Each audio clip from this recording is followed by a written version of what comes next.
lost value. That's scary. Recent studies point to about around a dozen cities that fall into that category. Spencer Rascoff is the Chief Operating Officer of ZillowRealEstate.com in Seattle. Also joining me is realtor and mortgage broker Connie De Groot in Los Angeles.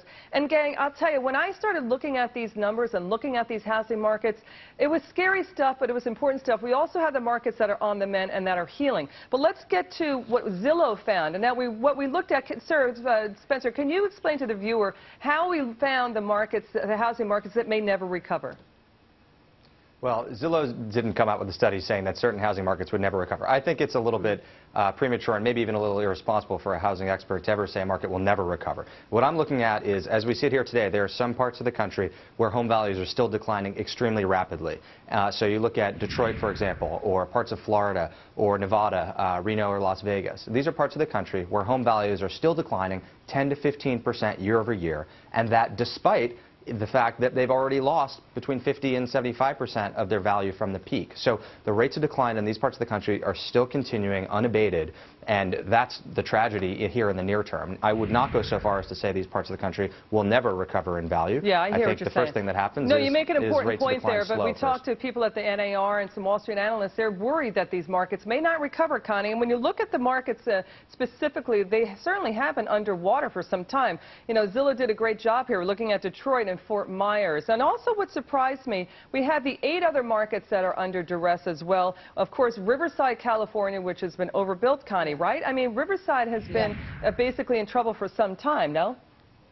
Right, for a very long time, San Bernardino County as well. What these troubled areas really have in common is just way too much building occurred because, you know, there was so much speculation going on, and jobs. It's always going back to jobs. In Florida, there's, you know, they rely heavily on tourism, and there's a lot of people that are retired there. In Las Vegas, most of this is driven by, you know, tourism and the casino. There was so much building going on there, and so there's just an oversupply. It's going to take a long period of time for this supply to, you know, work its way through the system. But here's a little bit of good news, that housing starts have been very low for some time, and we do need to have a certain amount of homes every single year. So I'm hopeful in the next couple of years, given the fact that if the government stays out of business's way so that we can get people back to work, that maybe the recovery won't take as long. I'm, you know, hopeful, but it's going to take some time. Connie, I want to get your reaction. We also found that Toledo, Ohio, and Boise, Idaho, I was surprised to see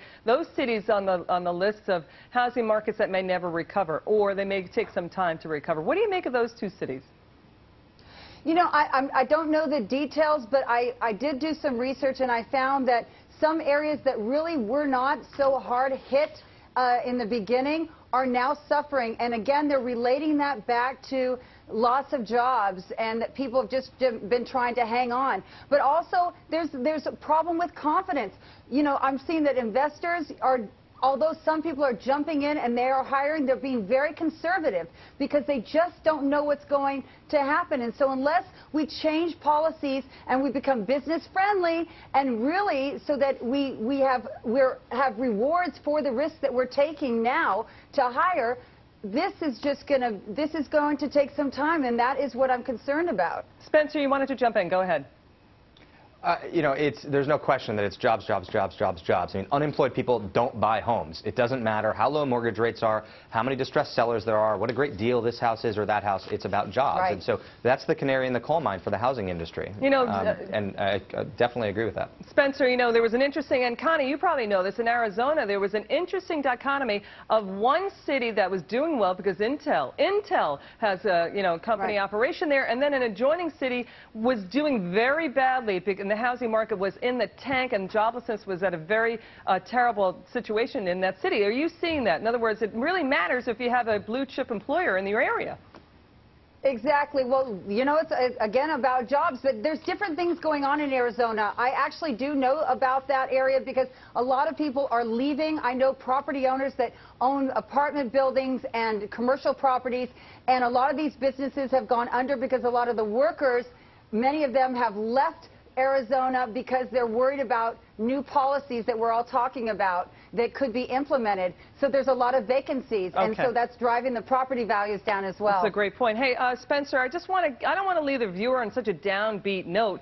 Can you tell us which housing markets are actually recovering and where unemployment is sort of a little bit higher than the national average, but the housing markets seem to be recovering? What are you finding? Yeah, so there are parts of the country with some good news to report. So Los Angeles, San Diego, Boston, I mean, these are parts of the country that have already hit their bottom and bounced back. Bounce is maybe too strong a word, but have kind of somewhat come off the bottom. They're seeing a home price appreciation of 3 to 5% year over year. A couple reasons for that. First of all, yes, they have high unemployment, but not as high as the rest of the country, sub 10% versus the 12 to 15% in Detroit, Las Vegas, et cetera. But secondly, in California in particular, California is a non-judicial state, which means that homes work their way through the foreclosure process without the involvement of the courts. And that means that investors are able to come along and snap up these distressed properties much more quickly in California than in other parts of the country. So that's created sort of a price floor in California, which has helped get it through the bottom faster than other parts of the country. All right. Real estate experts Spencer Rascoff and Connie De Groot. Really terrific stuff there. Thank you so much for joining us tonight. Thank you. Okay, next up, if you're